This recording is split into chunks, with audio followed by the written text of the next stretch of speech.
अच्छा जी, अब हम देखते हैं कि स्टाइकोमेट्री क्या है।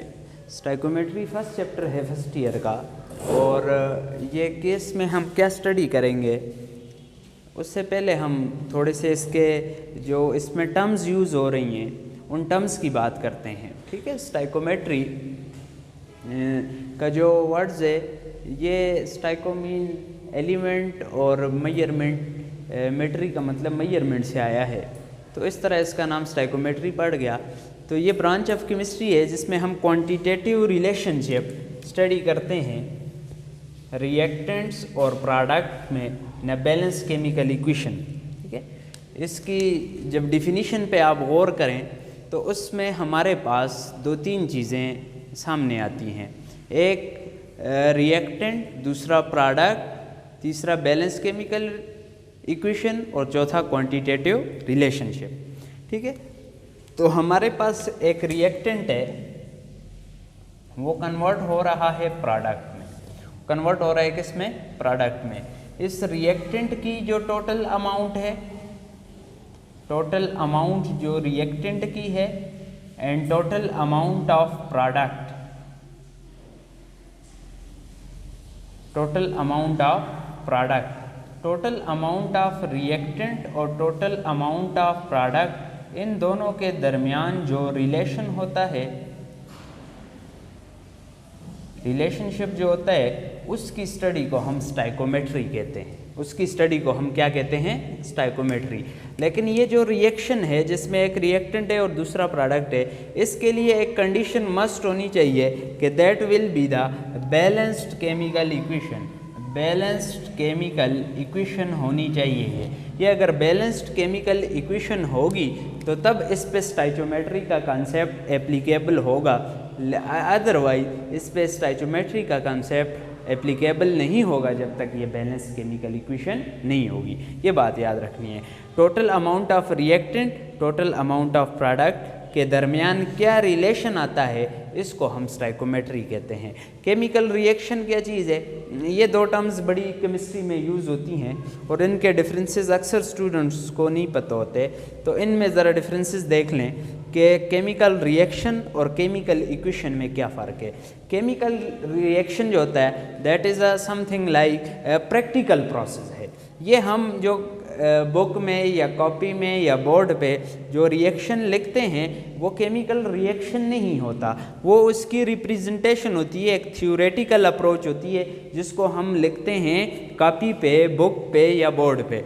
लेकिन केमिकल रिएक्शन प्रैक्टिकल प्रोसेस है, ये लैब में परफॉर्म होता है। इसमें ओल्ड बॉन्ड ब्रेक होते हैं और न्यू बॉन्ड की फॉर्मेशन होती है। ऐसा प्रोसेस जिसमें ओल्ड बॉन्ड की ब्रेकेज हो और न्यू बॉन्ड की फॉर्मेशन हो, इसको हम केमिकल रिएक्शन कहते हैं। जब भी केमिकल रिएक्शन होगा तो केमिकल चेंज आएगी, केमिकल चेंज आएगी।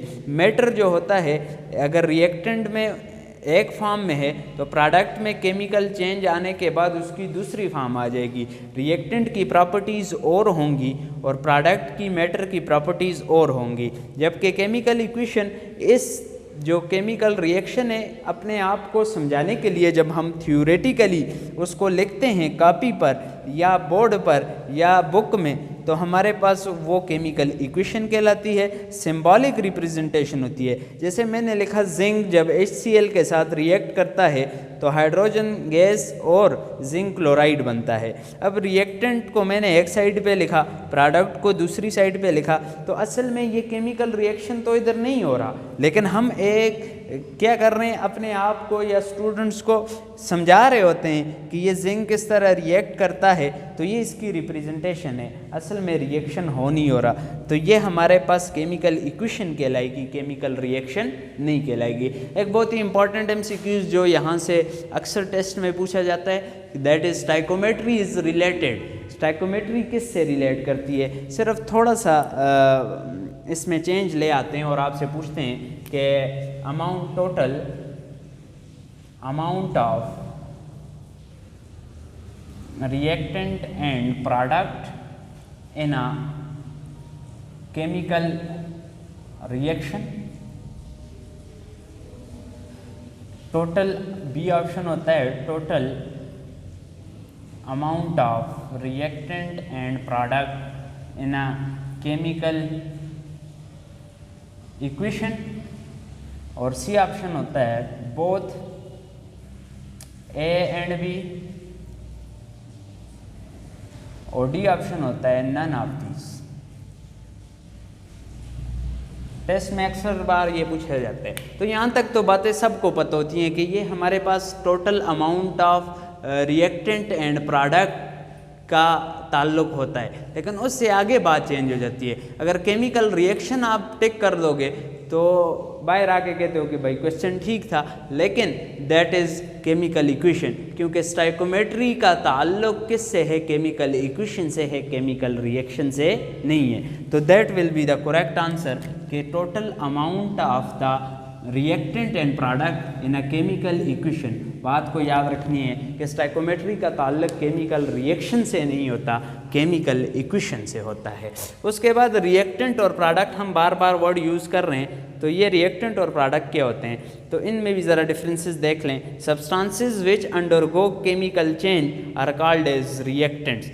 जिनके अंदर केमिकल चेंज आती है वो हमारे पास रिएक्टेंट होते हैं। Substances appear at the end of the reaction, और जब रिएक्शन एंड हो जाए वो जो सब्सटेंसेस हमें मिल जाते हैं उनको हम प्रोडक्ट्स कहते हैं। उनको हम क्या कहते हैं? प्रोडक्ट्स कहते हैं। अब स्टाइकोमेट्री ऑफ द रिएक्शन क्या है?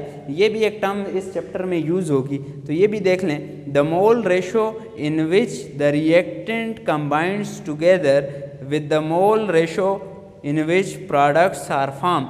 तो रिएक्टेंट की किस मोल रेशो में हमारे पास रिएक्टेंट किस मोल रेशो में प्रोडक्ट के साथ मिलते हैं, प्रोडक्ट की किस मोल रेशो के साथ मिलते हैं और हमारे पास प्रोडक्ट बनता है, तो that is called as stoichiometry of the reaction. कि रिएक्टेंट की किस मोल रेशो में एक दूसरे से कम्बिनेशन होती है और जो प्रोडक्ट बनता है उसके क्या हमारे पास मोल रेशो बनती है जो प्रोडक्ट की है, इसको कहते हैं हम स्टाइकोमेट्री ऑफ द रिएक्शन। अब स्टाइकोमेट्रिक अमाउंट क्या होती है? स्टाइकोमेट्रिक अमाउंट वो अमाउंट होती है रिएक्टेंट और प्रोडक्ट की जो बैलेंस केमिकल इक्वेशन में हो। अगर इक्वेशन में रिएक्टेंट और प्रोडक्ट के दोनों के दरमियान बैलेंस केमिकल इक्वेशन है, तो जो रिएक्टेंट की और प्रोडक्ट की अमाउंट होगी उस टाइम पे हम उसको स्टाइकोमेट्रिक अमाउंट कहेंगे। स्टाइकोमेट्रिक कैलकुलेशन क्या होती है? जो कैलकुलेशन स्टाइकोमेट्री के बेस पे, जो चीज़ें हमने डिस्कस की इस बेस पे की जाती हैं, उनको हम स्टाइकोमेट्रिक कैलकुलेशन कहते हैं। हमने कहा कि स्टाइकोमेट्री का जो ताल्लुक है वो केमिकल इक्वेशन से है। केमिकल इक्वेशन स्टाइकोमेट्रिक इक्वेशन होती है या नॉन स्टाइकोमेट्रिक इक्वेशन होती है। अगर वो इन सब चीज़ों को फॉलो करे, ये जो चीज़ें हमने डिस्कस की इनको फॉलो करे, तो वो स्टाइकोमेट्रिक इक्वेशन होती है। अगर ना फॉलो करे तो वो हमारे पास नॉन स्टाइकोमेट्रिक इक्वेशन होती है। स्टाइकोमेट्रिक इक्वेशन की पहचान कैसे करेंगे? इसके लिए दो चीज़ें हैं। Must be correct, stoichiometric equation ठीक होनी चाहिए, करेक्ट होनी चाहिए, और दूसरी मस्ट बी बैलेंस। दो कंडीशन है स्टाइकोमेट्रिक इक्वेशन होने के लिए, एक वो ठीक होनी चाहिए, दूसरा वो बैलेंस होनी चाहिए। ठीक कैसे है ये पता हमें कैसे चलेगा? बैलेंस है तो ये पता हमें कैसे चलेगा? मस्ट बी करेक्ट ये बात चेक होती है by the law of definite proportional. अगर लॉ ऑफ डेफिनेट प्रोपोर्शन को ओबे कर रही है, अगर ये equation law of definite proportion को ओबे कर रही है, तो वो जो इक्वेशन होगी वो स्टाइकोमेट्रिक इक्वेशन होगी। और मस्ट बी बैलेंस को चेक करने के लिए law of conservation of mass देखेंगे। अगर वो law of conservation of mass को ओबे कर रही है तो वो तब भी स्टाइकोमेट्रिक इक्वेशन होगी। अगर एक को कर रही है एक को नहीं कर रही, फिर भी हमारे पास वो नॉन स्टाइकोमेट्रिक इक्वेशन होगी, वो स्टाइकोमेट्रिक नहीं होगी। ये हमारे पास स्टाइकोमेट्री का थोड़ा सा इंट्रोडक्शन था जिसमें हमने ये चीज़ें देखी। स्टाइकोमेट्री को समरी क्या है कि हम इसमें रिएक्टेंट कन्वर्ट होते हैं प्रोडक्ट्स में और इनके दरमियान क्या रिलेशनशिप है। रिएक्टेंट की टोटल अमाउंट लेंगे, इसकी टोटल अमाउंट, और फिर प्रोडक्ट की total amount of product total amount of reactant और फिर उसके दरमियान क्या रिलेशनशिप आता है, ये स्टडी करेंगे हम इन स्टाइकोमेट्री। अब जो हमारे पास टोटल अमाउंट ऑफ रिएक्टेंट या टोटल अमाउंट ऑफ प्रोडक्ट है, ये हम ले सकते हैं, हम इसका मेस की यूनिट में ले सकते हैं, मोल में ले सकते हैं, ठीक है। हमारे पास इसका वॉल्यूम की यूनिट में ले सकते हैं, नंबर ऑफ पार्टिकल्स की यूनिट में ले सकते हैं। तो different system of unit apply करेंगे। अगर एक रिएक्टेंट हम मास में ले रहे हैं, प्रोडक्ट मोल में, तो ये भी अलाउ है कि रिएक्टेंट का जो यूनिट होगी, जो अमाउंट होगी, वो मेस में हो और प्रोडक्ट की मोल में हो, या रिएक्टेंट की मोल में हो, प्रोडक्ट की मेस में हो, या नंबर ऑफ पार्टिकल्स में हो, या वॉल्यूम में हो। तो स्टोइकियोमेट्री में ये अलाउ होता है। फिर नेक्स्ट टाइम हम डिस्कस करेंगे, कुछ एजम्पशंस हैं और फिर मोल का कंसेप्ट है, और नेक्स्ट ऑनवर्ड फिर उसकी कैलकुलेशंस है कि किस तरह हम ये कर सकते हैं। ठीक है, दैट विल द टॉपिक।